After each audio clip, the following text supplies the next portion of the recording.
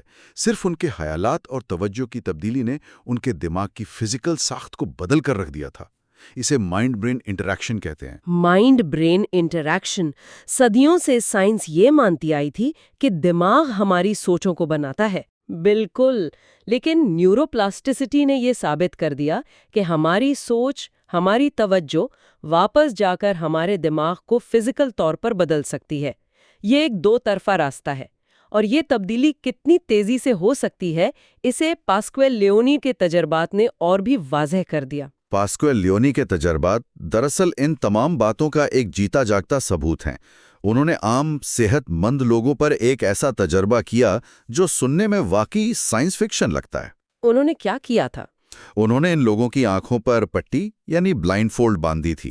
ہاں، صرف 5 دن کے لیے ان والنٹیئرز کو بلائنڈ فولڈ کیا گیا تھا تاکہ ان کے دماغ کو دیکھنے کی کوئی معلومات نہ مل سکے، اور ان 5 دنوں کے دوران انہیں بریل سکھایا گیا، جو انگلیوں کی مدد سے پڑھنے کا طریقہ ہے۔ اور اس کے نتائج بہت ہی عجیب تھے، ہے نا؟ تجربے کے نتائج حیرت انگیز تھی۔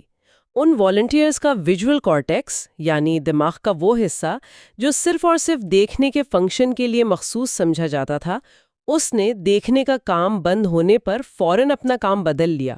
اس نے چھونے اور سننے کے سگنلز کو پروسیس کرنا شروع کر دیا۔ یہ سچ میں انبلیویبل ہے۔ سوچیں، جن نیورونز کا کام صدیوں کے ارتقاء میں صرف روشنی اور تصویروں کو سمجھنا بنایا گیا تھا، انہوں نے صرف 5 دن کے اندر اپنی خوراک بند ہونے پر نئے راستے بنا لیے اور انگلیوں کے لمس کو سمجھنے لگے۔ یہ کوئی سالوں کی محنت نہیں، صرف چند دنوں کی بات تھی۔ اس تجربے نے اعصابیاتی سائنس کی بنیادیں ہلا دیں۔ یہ ثابت ہو گیا کہ دماغ کی وائرنگ کسی پتھر پر لکھی ہوئی عبارت نہیں ہے، یہ ایک انتہائی متحرک، بدلنے والا نظام ہے۔ صحیح کہا۔ پاسکویل لیونی کی تحقیق ہمیں بتاتی ہے کہ ذہنی مشق اور حواس کا استعمال فزیکل سٹرکچرز کو تبدیل کر سکتا ہے۔ جب آپ اپنی زندگی میں کسی پرانی عادت کو بدلنا چاہتے ہیں تو آپ کو جان بوجھ کر اپنے عام تجربات کے راستے میں رکاوٹیں کھڑی کرنی پڑتی ہیں، تبھی دماغ نئے راستے ڈھونڈتا ہے۔ تو اگر ہم آج کے اس گہرے تجزیے کو سمیٹیں تو ان دونوں حصوں سے ایک بہت ہی عظیم پیغام سامنے آتا ہے۔ بالکل۔ چاہے مسئلہ جسمانی فالج کا ہو، جہاں ڈاکٹر تاؤب نے ٹھیک ہاتھ کو بند کر ایک جسمانی رکاوٹ کھڑی کی تاکہ فالج زدہ ہاتھ کو دوبارہ زندہ کیا جا سکے، یا مسئلہ ذہنی فالج یعنی OCD کا ہو، جہاں ڈاکٹر شوارٹز نے مریضوں کی توجہ بدل کر ایک ذہنی رکاوٹ کھڑی کی تاکہ پھنسے ہوئے الارم سرکٹ کو خاموش کیا جا سکے۔ دونوں صورتوں میں ایک ہی اصول لاگو ہوتا ہے: مسلسل محنت، رکاوٹوں کے سامنے ڈٹے رہنے اور صحیح طریقے سے توجہ مرکوز کرنے سے دماغ کی وائرنگ کو کسی بھی عمر میں بدلا جا سکتا ہے۔ دیکھیں، دماغ ایک کمپیوٹر کی ایسی ہارڈ ڈرائیو نہیں ہے جس کا کوئی حصہ خراب ہو جائے تو وہ ہمیشہ کے لیے بیکار ہو جائے۔ یہ ایک زندہ، سانس لیتا ہوا اور ڈھلنے والا اعضا ہے جو مسلسل اپنے آپ کو نئے تجربات کی روشنی میں بن رہا ہے۔ واہ! ہماری توجہ وہ بنیادی اوزار ہے جس سے ہم اس بنائی کے ڈیزائن کو تبدیل کر سکتے ہیں۔ یہ سچ میں امید سے بھرا پیغام ہے، ہر اس انسان کے لیے جو اپنی کسی جسمانی محدودیت یا کسی ذہنی عادت، کسی لوپ میں پھنسا ہوا محسوس کرتا ہے۔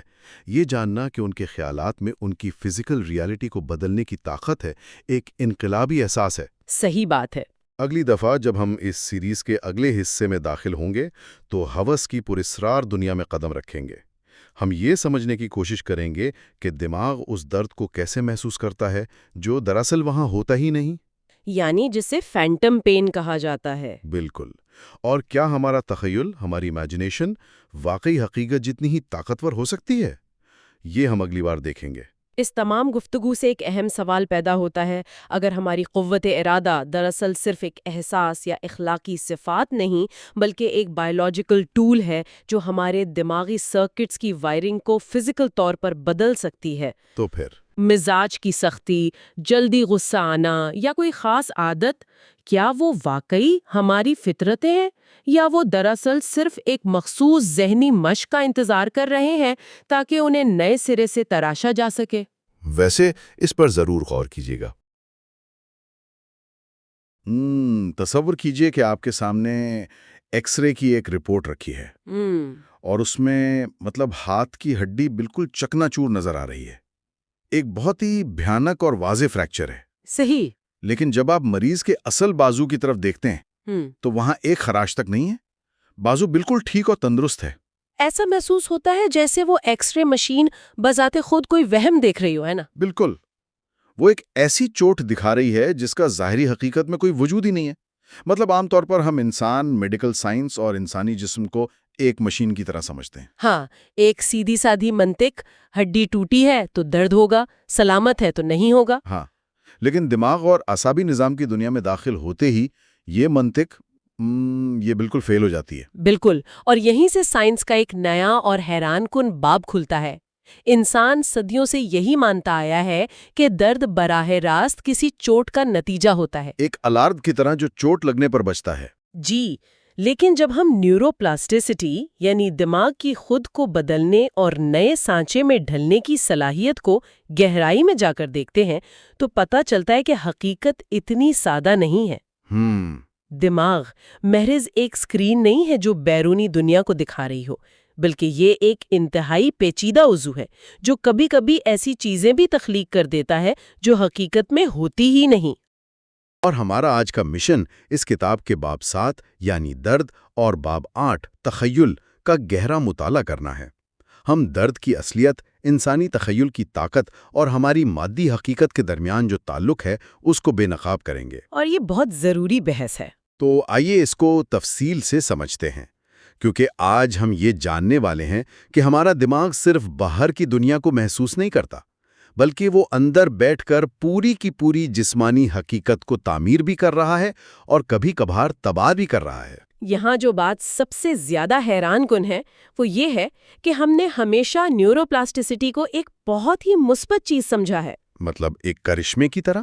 ہاں، ایسا لگتا ہے جیسے یہ ایک جادوئی چھڑی ہے جو فالج کے مریضوں کو دوبارہ چلنے پھرنے کے قابل بناتی ہے یا نئے ہنر سیکھنے میں مدد کرتی ہے۔ بالکل، لیکن ماہر اعصابیات doctor V S Ram Chandran کی تحقیق اس کا ایک بالکل تاریک پہلو ہمارے سامنے لاتی ہے۔ تاریک پہلو؟ جی، وہ ثابت کرتے ہیں کہ دماغ کی یہ لچک، یہ خود کو بدلنے کی طاقت ہمیشہ فائدہ مند نہیں ہوتی۔ بعض اوقات یہ انسان کو ایک ایسے ناقابل برداشت درد میں مبتلا کر دیتی ہے جس کا ظاہری دنیا میں کوئی علاج نہیں ہوتا۔ آپ فینٹم لمز کی بات کر رہی ہیں، یعنی جسم سے کاٹ دیے گئے اعضاء کے کیسز؟ جی ہاں، بالکل وہی۔ یہ ایک ایسا رجحان ہے جس کے بارے میں سن کر ہی عقل دنگ رہ جاتی ہے۔ فرض کریں ایک شخص کا بازو یا ٹانگ کسی سرجری میں کٹ گئی ہے اور اسے دفنایا جا چکا ہے۔ ہاں، لیکن وہ مریض مسلسل یہ شکایت کر رہا ہے کہ اسے اسی کٹے ہوئے ہاتھ کی انگلیوں میں شدید کھچاؤ یا جلن محسوس ہو رہی ہے۔ اور حیرت کی بات یہ ہے کہ جدید میڈیکل سائنس کے ابتدائی دور تک ڈاکٹرز اس بات کو ماننے کے لیے تیار ہی نہیں تھے۔ وہ تو اسے نفسیاتی مسئلہ سمجھتے ہوں گے۔ ہاں، یا وہ سمجھتے تھے کہ جہاں سے عضو کاٹا گیا ہے وہاں کے اعصاب میں کوئی سوزش ہو گئی ہے۔ تو وہ کرتے کیا تھے؟ وہ اسے محض ایک وہم قرار دے دیتے تھے یا پھر مزید سرجریاں کر کے ان اعصاب کو کاٹنے کی کوشش کرتے تھے۔ اوہ میرے خدایا! لیکن رام چندرن نے ثابت کیا کہ یہ درد قطعی طور پر حقیقی ہے، بس اس کے پیدا ہونے کی وجہ وہ نہیں جو ہم سمجھتے آ رہے تھے۔ اب یہاں میرے ذہن میں ایک بہت ہی منطقی سوال پیدا ہو رہا ہے۔ اگر ایک بازو سرے سے موجود ہی نہیں ہے تو پھر درد کا سگنل شروع کہاں سے ہو رہا ہے؟ دماغ تک وہ پیغام کیسے پہنچ رہا ہے؟ اگر میں اندازہ لگاؤں تو کیا یہ ممکن ہے کہ بازو کٹنے کے بعد جو کھلے اعصاب رہ جاتے ہیں وہ شارٹ سرکٹ کا شکار ہو جاتے ہوں؟ یہ ایک بہت ہی عام اور بظاہر درست لگنے والا اندازہ ہے، اور دہائیوں تک سرجنز بالکل یہی سوچ کر مریضوں کی مزید سرجری کرتے رہے۔ لیکن ایسا نہیں تھا۔ نہیں، رامچندرن کی تحقیق نے واضح کیا کہ اصل مسئلہ اس کٹے ہوئے حصے میں نہیں ہے بلکہ وہ دماغ کے مرکزی سرور کے اندر ہے۔ اس کو سمجھنے کے لیے ہمیں میپ انویژن یعنی دماغی نقشوں پر قبضے کے تصور کو دیکھنا ہوگا۔ دماغی نقشوں پر قبضہ مطلب کیا واقعی ہمارے دماغ کے اندر جسم کا کوئی نقشہ موجود ہوتا ہے؟ جی بالکل، انسان کے دماغ کے اندر خاص طور پر سومیٹو سینسری کارٹیکس میں پورے جسم کا ایک تفصیلی نقشہ ہوتا ہے۔ اچھا، جسم کے ہر حصے کے لیے وہاں کچھ خلیات مختص ہیں۔ ہاتھ کا اپنا علاقہ ہے، چہرے کا اپنا اور پاؤں کا اپنا۔ تو جب کوئی بازو کٹ جاتا ہے تو کیا ہوتا ہے؟ جسم سے تو بازو غائب ہو گیا، لیکن دماغ کے اندر موجود اس بازو کا جو اعصابی نقشہ ہے وہ وہیں کا وہیں رہتا ہے۔ اب اس نقشے کو سگنلز ملنا بند ہو جاتے ہیں۔ تو وہ حصہ بالکل خاموش پڑا رہتا ہے؟ جی، اور نیورو پلاسٹسٹی کا ایک بنیادی اصول ہے کہ دماغ کبھی بھی خالی جگہوں کو برداشت نہیں کرتا۔ یہ دماغی معیشت کے خلاف ہے۔ تو چونکہ وہ حصہ خالی پڑا ہے تو کیا دماغ کے دوسرے حصے اس خالی جگہ پر قبضہ کرنے کے لیے آگے بڑھتے ہیں؟ بالکل، یہی وہ مقام ہے جہاں خرابی پیدا ہوتی ہے۔ ہاتھ کے علاقے کے بالکل پڑوس میں ہمارے چہرے کا نقشہ ہوتا ہے۔ اوہ، صحیح۔ جب ہاتھ کا علاقہ سونا پڑا رہتا ہے تو چہرے کا نقشہ پھیلنا شروع کر دیتا ہے اور وہ ہاتھ کی جگہ پر دھاوا بول دیتا ہے۔ ارے واہ! وہ وہاں کے خلیوں پر قبضہ کر لیتا ہے۔ کچھ ہی عرصے میں وہ نیورونز جو پہلے ہاتھ سے سگنل لیتے تھے اب چہرے سے جڑ جاتے ہیں۔ اس کا مطلب ہے کہ اس کا نتیجہ اتنا پراسرار نکلتا ہے کہ اگر آپ کسی فینٹم لمپ کے مریض کے چہرے پر نرمی سے روئی بھی پھیرے تو اس کا دماغ اس لمس کو کٹے ہوئے بازو پر بھی محسوس کرے گا، جو اب کائنات میں ہے ہی نہیں۔ بالکل۔ اور چونکہ یہ نئی وائرنگ انتہائی بے ہنگم اور اچانک ہوتی ہے، اس لیے دماغ کے سگنلز آپس میں بری طرح الجھ جاتے ہیں۔ اور دماغ اس کراس وائرنگ کو ایک شدید درد کی صورت میں ترجمہ کرتا ہے نا؟ 100% درست۔ یہ تو ایک بالکل نئی دنیا ہے۔ مطلب دماغ ایک ایسی چیز کا درد پیدا کر رہا ہے جو حقیقت میں ہے ہی نہیں، محض اس لیے کہ نقشہ گڑبڑ ہو گیا ہے۔ جی، اور یہی درد سب سے زیادہ تکلیف دہ ہوتا ہے۔ تو اب سب سے بڑا سوال یہ ہے کہ اس عذاب سے چھٹکارا کیسے پایا جائے؟ کیونکہ اگر درد دماغ کی وائرنگ کی وجہ سے ہے تو عام درد کا شدویات تو کام نہیں کریں گی۔ بالکل کام نہیں کرتی۔ تو پھر کیا سرجری کی جاتی ہے یا دماغ کو بجلی کے جھٹکے دیے جاتے ہیں؟ الیکٹرو شاک یا سرجری کی طرف جانے کے بجائے ڈاکٹر رام چندرن نے ایک ایسا طریقہ وضع کیا جو اپنی سادگی میں ایک شاہکار ہے۔ اچھا، وہ کیا تھا؟ فلپ مارٹنز نامی ایک مریض کا کیس اس باب میں ہے۔ فلپ کا ایک بازو کٹ چکا تھا، لیکن اسے دن رات ایسا محسوس ہوتا تھا جیسے اس کا فینٹم بازو ایک انتہائی تکلیف دہ زاویے پر مڑا ہوا ہے۔ یعنی مفلوج ہو چکا ہے۔ جی، جیسے ناخن ہتھیلی میں چبھ رہے ہوں، وہ چاہ کر بھی اس وہمی بازو کو کھول نہیں پا رہا تھا۔ یہ تو بہت خوفناک ہے۔ اصل مسئلہ یہ تھا کہ فلپ کا دماغ بازو کو حرکت دینے کا موٹر سگنل بھیجتا تھا، لیکن بازو تھا ہی نہیں تو آنکھوں سے کوئی بصری تصدیق نہیں ملتی تھی۔ کوئی ویژول فیڈ بیک نہیں ملتا تھا۔ ہاں، دماغ کو فیڈ بیک نہیں ملتا تھا تو وہ مسلسل اکڑن کا سگنل دیتا رہتا۔ تو رام چندرن نے اس مسئلے کو حل کیسے کیا؟ مجھے یاد ہے کتاب میں ایک مرر باکس یعنی شیشے کے ڈبے کا ذکر ہے، وہ کیسے کام کرتا تھا؟ دلچسپ بات یہ ہے کہ اس میں کوئی ہائی ٹیک آلہ استعمال نہیں ہوا۔ انہوں نے صرف ایک گتے کا ڈبہ لیا جس کے بیچ میں ایک شیشہ لگا ہوا تھا۔ بس اتنا سا؟ جی، فلپ کو کہا گیا کہ وہ اپنا صحیح سلامت بازو ڈبے کے ایک طرف رکھے اور کٹے ہوئے بازو کی جگہ کو دوسری طرف رکھے۔ تو جب اس نے شیشے میں دیکھا ہوگا تو اسے اپنے صحیح سلامت بازو کا عکس بالکل اس جگہ نظر آیا جہاں اس کا کٹا ہوا بازو ہونا چاہیے تھا۔ تو اس سب کا مطلب کیا ہے؟ محض شیشے میں ایک عکس دیکھنے سے دماغ کے اندر کی اتنی گہری وائرنگ کیسے ٹھیک ہو سکتی ہے؟ یہیں سے ہمیں بصری تاثر یعنی ویژول فیڈ بیک کی طاقت کا پتہ چلتا ہے۔ جب فلپ نے اپنے صحیح بازو کو ہلایا تو شیشے میں عکس کی وجہ سے آنکھوں نے دیکھا کہ کٹا ہوا بازو حرکت کر رہا ہے۔ ارے واہ! انسان کے دماغ کے لیے بینائی کا سگنل سب سے زیادہ غالب ہوتا ہے۔ جیسے ہی دماغ نے دیکھا کہ بازو تو کھل رہا ہے، اس نے وہ مفلوج ہونے والے سگنلز فوری طور پہ منسوخ کر دیے۔ کیا بات ہے! مطلب آنکھوں سے ملنے والی جھوٹی معلومات نے برسوں پرانے درد کو ختم کر دیا۔ بالکل! فلپ کو سالوں میں پہلی بار محسوس ہوا کہ اس کا کٹا ہوا بازو ریلیکس ہو گیا ہے۔ یہ حیران انگیز ہے۔ یہ تو درد کی اصلیت کے بارے میں بالکل نیا زاویہ ہے۔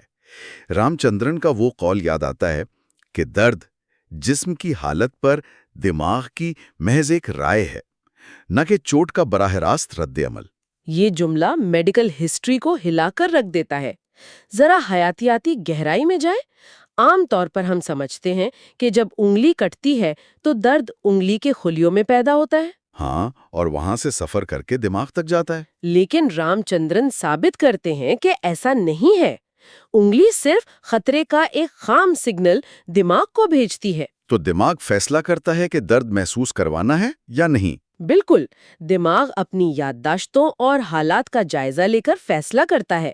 مرر باکس کے ذریعے دماغ کو آنکھوں سے حتمی ثبوت مل گیا کہ سب کچھ ٹھیک ہے، تو اس نے رائے بدل لی اور درد بند کر دیا۔ کیا واقع؟ درحقیقت رام چندرن کا ماننا ہے کہ ہمارا جسم، جسے ہم اتنا ٹھوس سمجھتے ہیں، وہ بذات خود ایک خاکہ ہے جسے دماغ نے اپنی سہولت کی خاطر تعمیر کر رکھا ہے۔ اگر ہمارا جسم واقعی صرف دماغ کا بنایا ہوا ایک خاکہ ہے اور ایک شیشے کا دھوکہ درد کو بدل سکتا ہے، تو پھر انسان کا خالص تخیل کیا کچھ کر سکتا ہے؟ یہی تو اصل بات ہے۔ مطلب اگر ہم ذہن کے اندر جان بوجھ کر وہم پیدا کریں تو کیا ہماری امیجنیشن ہماری جسمانی حقیقت کو بدل سکتی ہے؟ بالکل، اور یہیں سے آلورو پاسکویل لیویون کی ان شاندار تحقیقات کا ذکر آتا ہے جنہوں نے میڈیکل سائنس میں تہلکہ مچا دیا۔ پاسکوین لیون نے تو پرانے فلسفے کو لیبارٹری میں ثابت کر دیا نا کہ تخیل کوئی ہوائی چیز نہیں ہے۔ جی، انہوں نے TMS یعنی ٹرانس کرینیل میگنیٹک سٹیمیولیشن نامی ٹیکنالوجی کا استعمال کیا۔ اچھا، یہ TMS کام کیسے کرتی ہے؟ کیا یہ MRI اسکینر کی طرح ہے؟ نہیں، یہ اس سے کہیں زیادہ متحرک ہے۔ TMS مقناطیسی کوئل کا استعمال کرتی ہے جو سر کے قریب رکھی جاتی ہے۔ یہ لہریں دماغ کے کارٹیکس میں براہ راست کرنٹ پیدا کرتی ہیں۔ تو اس سے دماغ کے کام کو کنٹرول کیا جا سکتا ہے؟ ہاں، ماہرین دماغ کے مخصوص حصوں کو متحرک کر سکتے ہیں یا ان کے کام کو عارضی طور پر روک سکتے ہیں۔ اس سے دماغ کا ایک تفصیلی نقشہ بنایا جا سکتا ہے۔ اور اسی ٹیکنالوجی کی مدد سے انہوں نے وہ مشہور پیانو کا تجربہ کیا ہے نا؟ جی بالکل، وہ تجربہ بہت سحر انگیز ہے۔ میں بتاتا ہوں۔ انہوں نے رضاکاروں کو 2 گروہوں میں تقسیم کیا۔ ایک کو کی بورڈ دیا اور کہا کہ روزانہ 2 گھنٹے 5 دن تک جسمانی مشق کریں۔ ان کی انگلیاں حرکت کر رہی تھیں۔ ہاں، اور دوسرے گروہ کے ساتھ جو ہوا وہ تو عام فہم سے بالاتر تھا۔ انہیں پیانو کے سامنے بٹھایا لیکن کی بورڈ چھونے سے منع کر دیا۔ بالکل سختی سے منع کیا۔ ان سے کہا گیا کہ وہ صرف اپنے ذہن میں دھن بجانے کا تصور کریں، انگلیوں کو ہلائے بغیر، مکمل توجہ کے ساتھ ذہن کے اندر ایک مینٹل پریکٹس کریں۔ اور پھر 5 دن بعد جب پاسکویل لیون نے TMS کے ذریعے ان کے دماغی نقشوں کا جائزہ لیا تو نتائج دنگ کر دینے والے تھے۔ دونوں میں تبدیلیاں آئیں۔ جی، موٹر کارٹیکس جو انگلیوں کو کنٹرول کرتا ہے اس میں نمایاں تبدیلیاں آئیں۔ لیکن سب سے حیران کی بات یہ تھی کہ جنہوں نے صرف ذہن میں پیانو بجایا تھا ان کا نقشہ بھی بالکل ویسے ہی پھیلا تھا جیسے حقیقی بجانے والوں کا۔ ارے واہ! مطلب دونوں گروہوں کے دماغ میں آنے والی ساختی تبدیلیاں تقریباً یکساں تھیں؟ جی ہاں، تقریباً 100% یکساں۔ یعنی اگر کوئی شخص کرسی پر بیٹھ کر تصور کرے کہ وہ جسمانی کام کر رہا ہے تو اس کے نیورونز حقیقت میں نئے کنیکشنز بنا لیں گے؟ بالکل بنا لیں گے۔ یہ تو ایسے ہے جیسے سوچ کے ذریعے مادے کو تخلیق کیا جا رہا ہے۔ مجھے تو پلیڈو کی مثال یاد آ رہی ہے۔ پلیڈو مٹی؟ ہاں، وہ نرم مٹی جس سے بچے شکلیں بناتے ہیں۔ ہمارا دماغ بالکل اس نرم مٹی کی طرح ہے اور ہماری سوچیں وہ ہاتھ ہیں جو اس مٹی کو نیا روپ دے رہے ہیں۔ یہ مثال بہت شاندار ہے۔ سائنس کی دنیا میں اسے ایسے کہتے ہیں کہ سوچ اسے حقیقت بنا دیتی ہے۔ Thinking makes it so. جی، جب انسان پوری توجہ کے ساتھ تخیل کرتا ہے تو دماغ کے لیے تخیل اور حقیقی عمل میں کوئی خاص فرق نہیں ہوتا۔ وہی کیمیکلز خارج ہوتے ہیں، وہی برقی سگنلز دوڑتے ہیں۔ تو دماغ نئے راستے بنانا شروع کر دیتا ہے۔ ہاں، کیونکہ وہ سمجھتا ہے کہ یہ عمل واقعی ظاہری دنیا میں ہو رہا ہے۔ لیکن یہاں ایک الجھا دینے والا سوال ہے۔ اگر دماغ اتنا طاقتور ہے تو پھر ہم سب کرسی پر بیٹھے تصور کر کے عظیم موسیقار کیوں نہیں بن جاتے؟ یہ ایک بہت عملی سوال ہے۔ مطلب کیا دماغ اس سیکھے ہوئے ہنر کو برقرار بھی رکھ پاتا ہے؟ اسی کا جواب پاسکویل لیون نے فرائیڈے منڈے ایفیکٹ کے ذریعے دیا۔ فرائیڈے منڈے ایفیکٹ یہ کیا ہے؟ جب رضاکار پیر سے جمعہ تک مشق کرتے تھے تو جمعہ کی شام تک ان کے موٹر کارٹیکس کا نقشہ تیزی سے پھیل چکا ہوتا تھا۔ اسے شارٹ ٹرم پلاسٹیسٹی کہتے ہیں۔ شارٹ ٹرم پلاسٹیسٹی یعنی یہ کوئی فوری اور ہنگامی تبدیلی ہے جس کی بنیاد کچی ہوتی ہے؟ بالکل۔ جمعہ کے دن تک غیر فعال نیورونز متحرک ہو جاتے ہیں۔ اسے ان ماسکنگ کہتے ہیں۔ کوئی نئے خلیے نہیں بنتے، بس پرانے رابطوں سے پردہ ہٹ جاتا ہے۔ اچھا۔ لیکن یہ تبدیلیاں ناپائیدار ہوتی ہیں۔ جب ان رضاکاروں کا پیر کی صبح یعنی چھٹی گزارنے کے بعد سکین کیا گیا تو وہ نقشے سکڑ چکے تھے۔ یعنی اگر مشق چھوڑ دیں تو نقشہ مٹ جاتا ہے۔ یہ تو امتحان سے ایک رات پہلے رٹا لگانے والی بات ہوئی، اور 2 دن بعد سب صفر۔ درست۔ لیکن پاسکویل لیون نے تجربہ مہینوں تک جاری رکھا۔ جب انہوں نے مہینوں تک مسلسل دھن بجائی تو پیر کی صبح والے سکینز میں بھی نقشے پھیلے ہوئے نظر آئے۔ تو اب کیا بدلا تھا؟ اب دماغ کے اندر حقیقت میں نئی شاخیں اگنا شروع ہو گئی تھیں، جنہیں سائنیپسس کہتے ہیں۔ اسے لانگ ٹرم پلاسٹیسٹی کہتے ہیں۔ تو طویل مدتی لچک میں دماغ باقاعدہ نئے راستے اور پل تعمیر کرتا ہے جو مستقل ہوتے ہیں۔ جی ہاں، کوئی جادوئی شارٹ کٹ نہیں ہے، مسلسل مشق ضروری ہے۔ صحت مند افراد جن کی بینائی ٹھیک تھی ان کی آنکھوں پر کئی دنوں تک پٹی باندھ دی، جی، اندھیرے میں رکھا، اور پھر انہیں بریل زبان سکھانا شروع کی۔ تو اس نے کس اصول کو توڑا؟ اس نے لوکلائزیشن کے اصول کو توڑا کہ دماغ کا ہر حصہ صرف ایک مخصوص کام کر سکتا ہے۔ ہم سمجھتے تھے کہ ویژول کارٹیکس صرف دیکھنے کا کام کرتا ہے۔ ہاں، لیکن اس تجربے نے آپریٹر تھیوری کو جنم دیا آپریٹر تھیوری کیا کہتی ہے؟ کہ دماغ کے مختلف حصے پروسیسرز کی طرح کام کرتے ہیں۔ وہ ڈیٹا کو پروسیس کرنے کی بھوک رکھتے ہیں اور آپس میں مقابلہ کرتے ہیں۔ تو جب آنکھوں پر پٹی باندھی گئی تو ویژول کارٹیکس بے روزگار ہو گیا۔ بالکل، اور دماغ اتنا سخت ہے کہ وہ کسی حصے کو خالی نہیں بیٹھنے دیتا۔ تو چونکہ وہ حصہ خالی تھا اور رضاکار انگلیوں سے بریل پڑھ رہے تھے تو کیا دماغ نے اس حصے کو چھونے کے سگنلز کی طرف موڑ دیا؟ جی، کچھ ہی دنوں میں وہ حصہ جو تصویریں بناتا تھا اب انگلیوں سے آنے والے بریل کے نقطوں کو پروسیس کرنے لگا۔ ارے واہ، ان کی چھونے اور سننے کی حس تیز ہو گئی ہوگی۔ بہت تیز۔ اور جیسے ہی پٹی کھولی گئی، ویژول کارٹیکس واپس بینائی کے کام پر لگ گیا اور بریل کی صلاحیت غائب ہو گئی۔ اس سے ثابت ہوتا ہے کہ دماغ کتنا متحرک ہے اور وسائل کو موڑنے میں کتنا ماہر ہے۔ ذہن اور مادی دماغ مسلسل ایک دوسرے کو نیا روپ دے رہے ہیں۔ تو اب تک ہم نے فینٹم لمز، مرر باکس، خیالات کی طاقت اور آپریٹر تھیوری پر بات کی۔ اگر ہم ان سب کو جوڑیں تو ایک عام انسان کے لیے اس کی کیا اہمیت ہے؟ عملی سبق کیا ہے؟ سب سے بڑا سبق یہ ہے کہ کوئی بھی انسان اپنے دماغ کا قیدی نہیں ہے۔ ہم سمجھتے تھے کہ بچپن کے بعد دماغ کی تاریں پکی ہو جاتی ہیں، عادتیں اور دکھ پتھر کی لکیر بن جاتے ہیں۔ لیکن اب ہم جانتے ہیں کہ ایسا نہیں ہے۔ نیورو پلاسٹیسٹی بتاتی ہے کہ چاہے نیا ہنر سیکھنا ہو، صدمے سے نکلنا ہو، ہمارے پاس دماغ کو نئے سرے سے وائر کرنے کی طاقت موجود ہے۔ اور یہ طاقت ہماری توجہ اور تخیل میں ہے۔ بالکل۔ اور اسی حقیقت کی روشنی میں اس گفتگو کو ایک فکر انگیز سوال پر ختم کرنا چاہوں گا۔ ہم نے دیکھا کہ خالص تخیل دماغ کے اندر مادی راستے بناتا ہے۔ دماغ حقیقت اور تخیل میں فرق نہیں کر پاتا۔ بالکل نہیں کر پاتا۔ تو ذرا سوچیں، اگر انسانی تخیل واقعی دماغ کی مادی ساخت تراش رہا ہے تو کیا ہم روزانہ اپنے ڈراؤنے خوابوں، بے بنیاد پریشانیوں اور منفی وہموں کو بار بار سوچ کر لفظی طور پر اپنی مستقبل کی جسمانی حقیقت تعمیر نہیں کر رہے؟ یہ ایک بہت گہرا اور انسان کو جھنجھوڑ دینے والا سوال ہے۔ انسان جن چیزوں کو اپنی توجہ دیتا ہے وہ حیاتیاتی طور پر اس کا مقدر بن جاتی ہیں۔ بالکل، خاموش سوچیں اور منفی باتیں بے ضرر نہیں ہیں۔ وہ حقیقت میں دماغ کے معمار ہیں۔ وہ اس نرم پلیڈو کو نیا روپ دے رہے ہیں۔ ہمارا دماغ ایک زندہ کینوس ہے نا؟ 100%۔ اور اگر ہمارا دماغ واقعی ایک زندہ کینوس ہے جس کی باغ ڈور ہماری توجہ کے ہاتھ میں ہے، تو پھر کیا ہم اس طاقت کو دانستہ استعمال کر کے پرانے نفسیاتی الجھاؤ سلجھا سکتے ہیں؟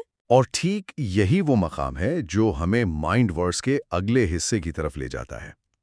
ہمارے اس ڈیپ ڈائیو کے 5ویں حصے میں ہم قدیم نفسیات اور جدید نیورو سائنس کے سنگم کا جائزہ لیں گے۔ بہت دلچسپ موضوع ہے۔ کیا سگمنڈ فرائڈ کے سائیکو انالیسس کو ایک جدید نیوروپلاسٹک تھراپی قرار دیا جا سکتا ہے؟ کیا پرانے ذہنی پیٹرنز کو توڑنے کے لیے محض خیالات کی طاقت کافی ہے؟ یہ سب ہم اگلی گفتگو میں جانیں گے۔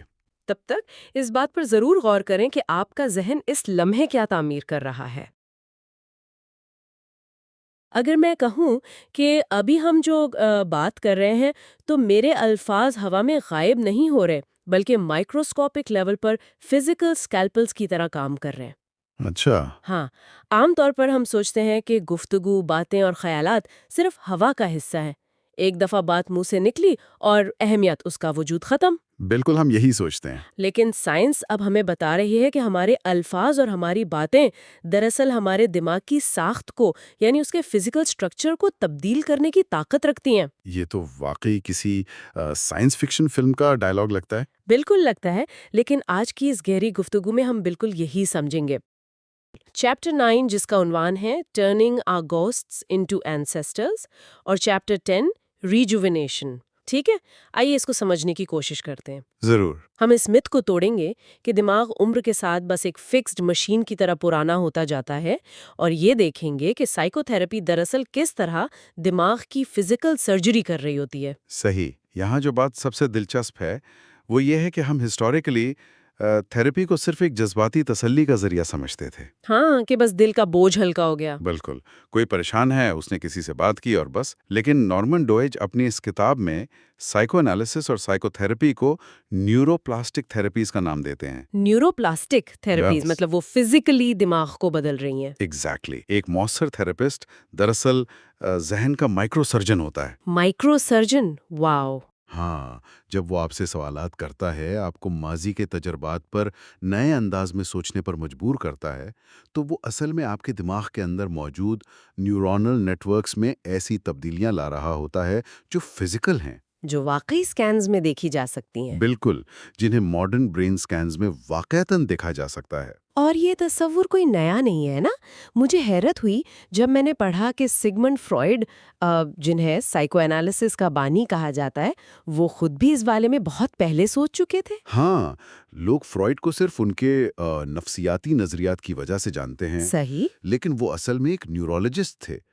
انہوں نے دماغ کی ڈائنامک آرگنائزیشن کی بات کی تھی۔ یعنی ان کا ماننا تھا کہ دماغ فکسڈ نہیں ہے۔ بالکل، ان کا ماننا تھا کہ دماغ کوئی منجمد یا فکس چیز نہیں ہے، بلکہ یہ اپنے تجربات کے مطابق خود کو دوبارہ ترتیب دیتا ہے۔ بنا رکھا ہے۔ صحیح بات ہے۔ اس فزیکل ری وائرنگ کو سمجھنے کے لیے کتاب میں مسٹر ایل کی جو کہانی ہے وہ بہت گہری ہے۔ ہاں، وہ کیس اسٹڈی بہت انٹرسٹنگ ہے۔ بالکل، مسٹر ایل 50 کی دہائی کے آخر میں تھے اور وہ شدید ڈپریشن کا شکار تھے۔ ان کا اصل مسئلہ ان کی والدہ کی وفات تھی نا؟ ہاں، ان کی زندگی کا سب سے بڑا مسئلہ یہی تھا جو ان کے بچپن میں ہوئی تھی۔ وہ صدمہ ان کے دماغ میں اتنی گہرائی تک پیوست ہو چکا تھا کہ اہم ان کی زندگی میں آنے والی ہر عورت کے ساتھ رشتہ اس ماضی کے خوف کی نظر ہو جاتا تھا۔ وہ ڈرتے تھے کہ وہ عورت بھی انہیں چھوڑ جائے گی۔ ایگزیکٹلی، انہیں لگتا تھا کہ جو بھی ان سے پیار کرے گا وہ انہیں چھوڑ کر چلا جائے گا۔ اور اگر ہم اس کو نیورو پلاسٹیسٹی کے اصولوں کے مطابق دیکھیں تو مسٹر ایل کے دماغ نے اس درد کو ایک مستقل اور انتہائی مضبوط رستے میں تبدیل کر دیا تھا۔ یعنی ایک پاتھ وے بن گیا تھا۔ بالکل۔ دماغ کا اصول ہے کہ جو نیورونز ایک ساتھ فائر کرتے ہیں وہ آپس میں جڑ جاتے ہیں۔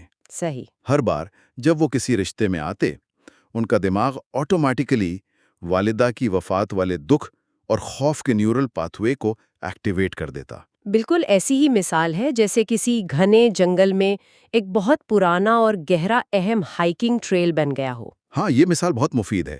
جب بھی آپ اس جنگل میں داخل ہوں گے، آپ کے قدم خود بخود اس آسان اور واضح راستے پر چلنے لگیں گے، چاہے وہ راستہ آپ کو ایک خطرناک کھائی کی طرف ہی کیوں نہ لے جاتا ہو۔ ایگزیکٹلی۔ مسٹر ایل کے دماغ میں وہ خوف کا راستہ اتنا پکا ہو چکا تھا کہ ہر نیا تجربہ اسی گڈھے میں جا گرتا تھا۔ لیکن تھراپی نے ان کو اس ٹریل سے باہر نکالنے میں مدد دی۔ انہوں نے ایک نیا راستہ بنایا۔ ہاں، تھراپی نے ان کو مجبور کیا کہ وہ جنگل میں جھاڑیاں کاٹ کر مشکل سے ہی صحیح ایک نیا راستہ بنائیں۔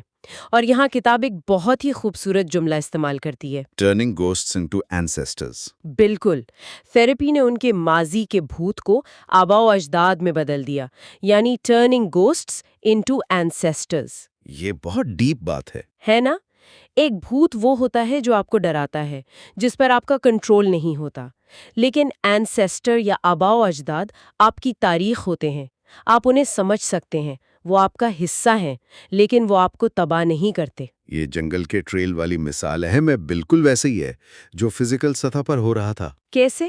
جب مسٹر ایلی تھراپی کے ذریعے اپنے ماضی کا سامنا کر رہے تھے اور اس خوفناک راستے پر جانے سے خود کو روک رہے تھے، تو وہ پرانا ٹریل آہستہ آہستہ جھاڑیوں سے ڈھک رہا تھا۔ یعنی پرانے کنیکشنز کمزور ہو رہے تھے۔ ایگزیکٹلی، ان کے پرانے تکلیف دہ نیورل کنیکشنز کمزور ہو رہے تھے، اور جب انہوں نے اپنے صدمے کو ایک نئے اہم میچور انداز میں سمجھا تو انہوں نے ایک نیا نیورل پاتھ وے بنایا۔ لیکن ایک سیکنڈ، میں یہاں تھوڑا ڈیولز ایڈوکیٹ بنوں گی۔ جی ضرور بتائیں۔ ہم یہ باتیں تو بہت آسانی سے کر رہے ہیں کہ نیا ٹریل بن گیا، پرانا راستہ ڈھک گیا، لیکن سائنس میں کسی بات کو منوانے کے لیے ثبوت چاہیے ہوتا ہے۔ بالکل، ثبوت لازمی ہے۔ ہم نے تو کسی انسان کی کھوپڑی کھول کر اس کے سیناپسس کو بنتے یا ٹوٹتے نہیں دیکھا تھیراپی کے دوران، تو ہم اتنے یقین سے کیسے کہہ سکتے ہیں کہ سیکھنے کے عمل سے فزیکل سٹرکچر بدلتا ہے؟ اور یہی وہ پوائنٹ ہے جہاں ایرک کانڈل کی دریافت نیورو سائنس کی دنیا میں انقلاب لے آئی، جس پر انہیں نوبیل انعام بھی ملا۔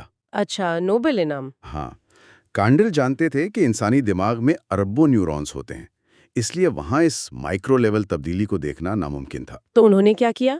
تو انہوں نے سمندری گھونگوں یعنی مرین سنیلز پر اپنی تحقیق کی، خاص طور پر ایک قسم جسے ایپلیشیا کہتے ہیں۔ سنیلز یعنی سمندری گھونگھے۔ انسانی دماغ اور گھونگھے کا کیا مقابلہ؟ سننے میں عجیب لگتا ہے، ہاں، مطلب ہماری تھیراپی کو سمجھنے کے لیے سنیلز کیوں چنے گئے؟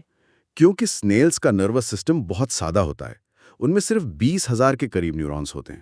اچھا، صرف 20,000؟ ہاں، اور سب سے بڑی بات، ان کے نیورون سائز میں اتنے بڑے ہوتے ہیں کہ انہیں عام مائکروسکوپ کے بغیر بھی ننگی آنکھ سے دیکھا جا سکتا ہے۔ اوہ واو، یہ تو بہت آسان ہو گیا ہوگا ان کے لیے۔ بالکل، کینڈل نے جو تجربہ کیا وہ بہت سادہ تھا۔ جب وہ سنیل کے کسی حصے مثلاً اس کے سائفن کو چھوتے تو سنیل ڈر کر اپنا گل اندر کھینچ لیتا۔ ایک نیچرل ڈیفینسو ری ایکشن۔ صحیح، لیکن جب کینڈس بار بار مسلسل اسے صرف ہلکے سے چھوتے رہے بنا کسی نقصان کے، تو سنیل نے آہستہ آہستہ گل کھینچنا بند کر دیا۔ یعنی اس نے سیکھ لیا کہ یہ ٹچ خطرناک نہیں ہے۔ ایگزیکٹلی، اس عمل کو ہیبیچویشن کہتے ہیں۔ اچھا، تو سنیل نے بیسکلی ایک نئی چیز سیکھ لی، لیکن کیا اس کے اندر فزیکل تبدیلی ہوئی؟ بالکل ہوئی۔ کینڈل نے جب ان نیورونز کا مشاہدہ کیا تو انہوں نے دیکھا کہ سنیل کے دماغ میں جو سیناپسس تھے، جو نیورونز کے درمیان کنیکشن پوائنٹس ہوتے ہیں، ان کے درمیان کیمیکل سگنلز کا تبادلہ کم ہو گیا تھا۔ تو کنیکشنز فزیکلی کمزور ہو گئے؟ ہاں، پرانے کنیکشنز فزیکلی کمزور ہو گئے تھے۔ پھر انہوں نے اس کا الٹ کیا۔ الٹ کیا مطلب؟ انہوں نے سنیل کی ٹیل پر ایک ہلکا سا شاک دیا۔ اس کے بعد سنیل اتنا ہائپر سینسٹیو ہو گیا کہ ہلکے سے ٹچ پر بھی وہ فوراً اپنا گل کھینچ لیتا۔ اسے سینسٹائزیشن کہتے ہوں گے۔ بالکل، اسے سینسٹائزیشن کہتے ہیں۔ اور اس دفعہ کینڈل نے دیکھا کہ نیورونز کے درمیان نئے سینیپٹک ٹرمینلز بن گئے تھے۔ نئی فزیکل کنیکشنز۔ ہاں، یعنی جب سنیل نے ڈر سیکھا تو نئے فزیکل کنیکشنز بن گئے۔ واو، تو مطلب سیکھنے کا عمل صرف کوئی سافٹ ویئر اپڈیٹ نہیں ہے، بلکہ ہارڈ ویئر خود کو ریوائر کر رہا ہے۔ اور اس سے بھی بڑی بات، اہم کینڈل نے یہ دریافت کیا کہ یہ عمل ہمارے جینز کے اظہار یعنی جین ایکسپریشن کو بدل دیتا ہے۔ جینز کو بھی؟ یہ کیسے؟ جب ہم کچھ نیا سیکھتے ہیں، اور تھیراپی بھی دراصل اپنے بارے میں کچھ نیا سیکھنے کا ہی نام ہے، تو ہمارے نیورونز کے اندر موجود جینز ایکٹیویٹ ہوتے ہیں اور وہ نئے پروٹینز بناتے ہیں جو ان کنیکشنز کو پکا کرتے ہیں۔ ایگزیکٹلی۔ تو جب مسٹر ایل تھیراپی لے رہے تھے، ان کے جینز لٹرلی آن اور آف ہو رہے تھے تاکہ ان کے دماغ کا فزیکل سٹرکچر ان کے نئے صحت مند خیالات کے مطابق ڈھل سکے۔ یہ اتنا فیسینیٹنگ ہے کہ میرے رونگٹے کھڑے ہو گئے ہیں۔ صحیح بات ہے۔ اگر ہمارا دماغ باتوں، تھیراپی اور تجربات سے اپنے جینز تک کو اتنا بدل سکتا ہے، تو پھر یہ عمر والی بات کہاں سے آتی ہے؟ کون سی عمر والی بات؟ کیونکہ ہم نے ہمیشہ سنا ہے کہ ایک عمر کے بعد دماغ کچھ نیا نہیں سیکھ سکتا۔ ہاں وہ پرانا مت. ہاں، چیپٹر 10 جس کا نام ریجولنیشن ہے وہ اس پرانے عقیدے کا مکمل خاتمہ کرتا ہے۔ یہی وہ مت ہے جس نے صدیوں تک سائنسدانوں کو بھی دھوکے میں رکھا. صدیوں تک؟ ہاں، تاریخی طور پر یہاں تک کہ 20ویں صدی کے اوائل میں سنٹیاگو رامونی کہال جیسے عظیم نیورو سائنٹسٹ، جنہیں ماڈرن نیورو سائنس کا باپ بھی کہا جاتا ہے، ان کا بھی یہی ماننا تھا کہ بالغ دماغ نئے نیورونز نہیں بنا سکتا۔ بالکل، ان کا خیال تھا کہ دماغ ایک میکینیکل مشین کی طرح ہے، جو ایک بار بن گئی تو اس میں صرف ٹوٹ پھوٹ ہو سکتی ہے، نئی تعمیر نہیں۔ یہ تو انتہائی مایوس کن تصور تھا۔ اس کا مطلب تو یہ ہوا کہ بچہ بننے کے بعد ہم بس آہستہ آہستہ اپنے دماغ کو ضائع کر رہے ہیں۔ صحیح، لیکن اب ہم جانتے ہیں کہ یہ سچ نہیں ہے۔ ہاں، کیونکہ ہپوکیمپس جو ہماری یادداشت اور سیکھنے کے عمل کا مرکز ہے، وہاں کچھ اہم، عجیب غریب اور حیرت انگیز خلیات موجود ہوتے ہیں جنہیں نیورونل سٹیم سیلز کہتے ہیں۔ اگر ہم اس کو بڑی تصویر سے جوڑ کر دیکھیں تو نیورونل سٹیم سیلز کی دریافت نے بائیولوجی کی بنیادیں ہلا دیں۔ سٹیم سیلز مطلب جو نئے سیلز بناتے ہیں؟ ہاں، سٹیم سیلز وہ خلیات ہوتے ہیں جو تقسیم ہو کر نئے اور مختلف قسم کے خلیات میں تبدیل ہونے کی صلاحیت رکھتے ہیں۔ تو ہپوکیمپس میں ان کے دریافت کا کیا مطلب تھا؟ اس کا مطلب یہ تھا کہ بالغ دماغ میں نیوروجینیسس کا عمل، یعنی نئے نیورونز بننے کا سلسلہ زندگی بھر جاری رہتا ہے۔ زندگی بھر؟ بالکل، انسان کی آخری سانس تک ہمارا دماغ نئے نیورونز پیدا کر رہا ہوتا ہے۔ اور اس نئے نیورونز بننے کے عمل کو زندہ رکھنے کی سب سے بہترین مثال مجھے ڈاکٹر سٹینلی کرنسکی کی کہانی لگی۔ ہاں، وہ کہانی بہت انسپائرنگ ہے۔ یہ کہانی واقعی مائنڈ بلوئنگ ہے۔ ڈاکٹر کرنسکی ایک ریٹائرڈ اینستھیزیولوجسٹ تھے اور ان کی عمر 90 سال تھی۔ 90 سال؟ 90 سال! عام طور پر ہم سوچتے ہیں کہ 60 یا 70 کی عمر میں انسان میموری لاس کا شکار ہوتا ہے اور بس آرام کرتا ہے۔ بالکل۔ لیکن ڈاکٹر کرنسکی نے ریٹائرمنٹ کے بعد فیصلہ کیا کہ وہ اپنے دماغ کو سست نہیں ہونے دیں گے۔ انہوں نے فیملی ڈاکٹر یعنی جنرل پریکٹیشنر کے طور پر دوبارہ ٹریننگ حاصل کی۔ اور 80 سال کی عمر کے بعد تک باقاعدہ میڈیکل پریکٹس کی۔ ہاں، اور یہاں ضروری نہیں کہ ہر کوئی 90 سال کی عمر میں میڈیکل پریکٹس شروع کر دے، لیکن جو پوائنٹ سمجھنے کا ہے وہ ڈاکٹر کرنسکی کا لائف سٹائل ہے۔ ایگزیکٹلی۔ لیکن مجھے یہاں تھوڑا پش بیک کرنے دیں۔ جی ضرور۔ میں پریکٹیکل بات کروں گی۔ اگر میں کسی کلینک میں جاؤں اور پتہ چلے کہ میرا ڈاکٹر 90 سال کا ہے تو میں شاید تھوڑا گھبرا جاؤں۔ ہاں، لوگ گھبرا جاتے ہیں عام طور پہ۔ کیونکہ عمر کے ساتھ کوگنیٹو ڈکلائن تو ایک حقیقت ہے نا، ریفلیکسز سلو ہو جاتے ہیں، چھوٹی چھوٹی باتیں بھولنے لگتی ہیں۔ تو ڈاکٹر کرنسکی نے اس نیچرل ڈکلائن کو اتنی کامیابی سے کیسے روکا؟ یہ بہت اچھا سوال ہے۔ کیا وہ روزانہ بس تھیٹ کے کراس ورڈ پزلز حل کرتے تھے یا سڈوکو کھیلتے تھے؟ اور یہیں پر عام لوگ غلطی کرتے ہیں۔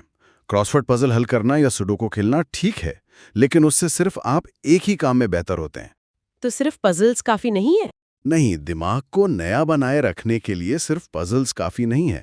ڈاکٹر کرنسکی کی ذہنی چستی کا اصل راز پزل نہیں بلکہ ناولٹی تھا۔ ناولٹی یعنی بالکل نئے تجربات؟ بالکل، انہوں نے ایسی چیزوں میں دلچسپی لی جو ان کے پچھلے میڈیکل کیریئر سے بالکل مختلف تھیں، جیسے ایسٹرونومی پڑھنا اور چٹانوں یا پتھروں کو جمع کرنا۔ اچھا، اس کے ساتھ انہوں نے پوزٹ سائنس کی مخصوص دماغی ورزشیں کی۔ یہ پوزٹ سائنس کیا ہے؟ کیا یہ کوئی عام برین ٹریننگ ایپ کی طرح ہے؟ نہیں، یہ اس سے کہیں زیادہ سوفسٹیکیٹڈ ہے۔ پوزٹ سائنس پروگرامز اسپیسیفکلی اس بنیاد پر ڈیزائن کیے گئے ہیں کہ دماغ کس طرح معلومات پروسیس کرتا ہے، خاص طور پر آڈیٹری یا سننے کی معلومات۔ سننے کی معلومات کیوں؟ کیونکہ جب ہم بوڑھے ہوتے ہیں تو ہمارا دماغ آوازوں کے درمیان فرق کرنے میں تھوڑا سست ہو جاتا ہے، جس کی وجہ سے یادداشت کمزور لگتی ہے۔